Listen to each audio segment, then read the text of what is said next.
आज अरुणाई मंदिर में। पंडित जी यहाँ के बारे में बताएंगे इतिहास। जय भोलेनाथ जी। कृपया पंडित जी बताइए यहाँ का इतिहास क्या है अरुणाई मंदिर जी का। नमस्कार जी, मेरा नाम शुभम शास्त्री है। मैं अरुणाई मंदिर का ब्राह्मण हूँ। श्री संगमेश्वर धाम अरुणाई मंदिर का बहुत ही भव्य मंदिर है और बहुत ही चेतन महादेव है। यहाँ पे हर साल नाग नागिन का जोड़ा यहाँ पर आता है और भगवान के दर्शन करने के लिए आता है और भक्तों को भी दर्शन देकर जाता है। श्रावण मास के महीने में यहाँ पर नाग नागिन का जोड़ा या फिर नाग देवता आते हैं, नागिन आती है और भक्तों को अपना आशीर्वाद वर्कआउट रिज्यूम्ड। यहाँ जो शिवलिंग है, हाँ जी, शिवलिंग के आकर के नाग नागिन का जोड़ा निपट जाता है। श्रावण में बहुत वर्कआउट पॉज्ड। अच्छा जी। और कई बार सुबह 4 बजे आते हैं और कई बार दिन में आ जाते हैं। ये नहीं पता कि किस समय वो आते अच्छा, हैं, समय कहाँ नहीं, से आते हैं, कहाँ से जाते हैं, समय निश्चित नहीं। हाँ।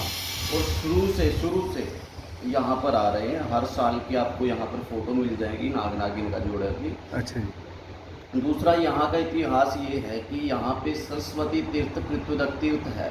हाँ ये जी। पिहोवा अरुणाई को हाँ जी। सरस्वती तीर्थ कहा जाता है, पृथ्वीदक तीर्थ। अच्छा जी। सरस्वती नदी आज से कई हजार साल पहले सतयुग के समय में लगा लो कि उस समय यहाँ पे जो ये सारा जहाँ पर हम बैठे हैं ये सरस्वती नदी होती थी उस समय यहाँ पर। अच्छा जी। आज तो कलयुग के कारण विलुप्त है सरस्वती नदी, नीचे धरती में Workout resumed. बह रही है। हाँ जी। तो जो सरस्वती नदी थी उसके आसपास जो लोग पहले लोग क्या करते थे कि नदियों का पानी, नदियों का जल पीते थे हाँ जी।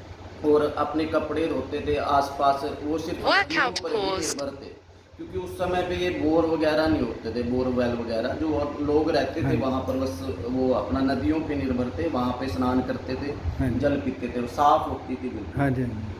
वर्कआउट और रिज्यूम्ड। उस समय क्या हुआ कि वशिष्ठ ऋषि जी हाँ जी। और विश्वामित्र जी के बीच में आपस में लड़ाई थी पूरी, अच्छा जी। विद्वानता को लेकर के। Workout Vishwamitra ji pause. कहते थे कि मैं विद्वान हूँ, वशिष्ठ ऋषि जी कहते थे कि मैं विद्वान हूँ। दोनों में आपस में लड़ाई झगड़ा रहता था कि विद्वानता को लेकर के, ज्ञान को लेकर के।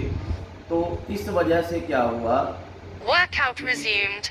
विश्वामित्र जी ने कहा सरस्वती नदी को कि वशिष्ठ ऋषि जी को बहा करके ले आओ मेरे पास और मार दो, डुबो करके नदी में। ये विश्वामित्र जी ने सरस्वती नदी, सरस्वती माता को कहा। सरस्वती माता ने क्या, उन्होंने मना कर दिया कि मैं ये कार्य नहीं कर सकती भी, मैं इतने बड़े ऋषि जी को मैं डुबो करके अपने पानी में, जल में मार दूँ, ये मेरे जहन में नहीं है और मैं इतनी पापी नहीं हूँ। लोग तो यहाँ पर पाप धोने आते हैं मेरे पास और मैं ऐसा कार्य करूँगी, ये कुछ कार्य मैं नहीं कर सकती। तो विश्वामित्र जी ने सरस्वती माता को श्राप दिया था नदी को कि आज से तेरे अंदर रक्त बहेगा, रक्त से लाल हो जाएगी, रक्तवाहिनी हो जाएगी, लाल रंग की हो जाएगी, दूषित हो जाएगी। तो उस श्राप के कारण माता सरस्वती का जो जल था सरस्वती नदी का वो लाल रंग का हो गया था, उसमें खून, रक्त, गंदा रक्त बहने लग गया था, हाँ जी। दूषित हो गई थी बहुत ज़्यादा। वर्कआउट दूषित होने के पॉज्ड। कारण क्या हुआ कि जो आसपास लोग रहते थे, ऋषि मुनि रहते थे, झोपड़ियों में रहते थे, वहाँ स्नान करते थे, जल ग्रहण करते थे, तो उनको बड़ा धक्का लगा कि हम यहाँ जल कैसे पिएंगे, अब क्या होगा क्या नहीं होगा। तो वो बड़े असमंजस में पड़ गए, सोच में पड़ गए इस श्राप के कारण। उसके बाद लोगों ने तपस्या की, ऋषि मुनियों ने बहुत ये लगा लो यज्ञ किए, भगवान शिव की तपस्या की कि भगवान शिव ही हैं जो इस श्राप से मुक्त कर सकते हैं माता सरस्वती को।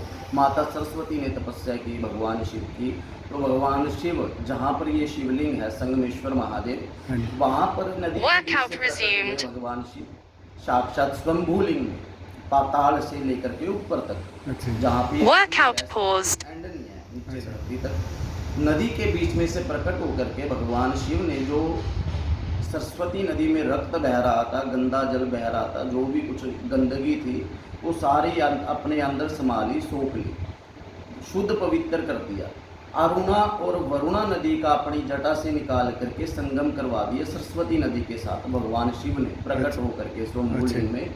उससे क्या हुआ कि बिल्कुल साफ शुद्ध जल हो गया सरस्वती माता का, और भगवान शिव ने अपना ये सारा यहाँ पे लीला की, और उस समय से यहाँ संगमेश्वर महादेव के नाम से जाना जाता है। और दुर्वासा ऋषि जी का क्या है कि दुर्वासा ऋषि भी मैंने देखा रास्ते में लिखा हुआ। दुर्वासा ऋषि जी ने तपस्या की थी यहाँ पर, और अरुणा वरुणा नदी के संगम की वजह से अरुणाई पड़ा यहाँ का नाम। अच्छा जी, संगम की वजह से संगमेश्वर धाम पड़ा, ठीक है। तो इसको संगमेश्वर धाम कहा जाता है।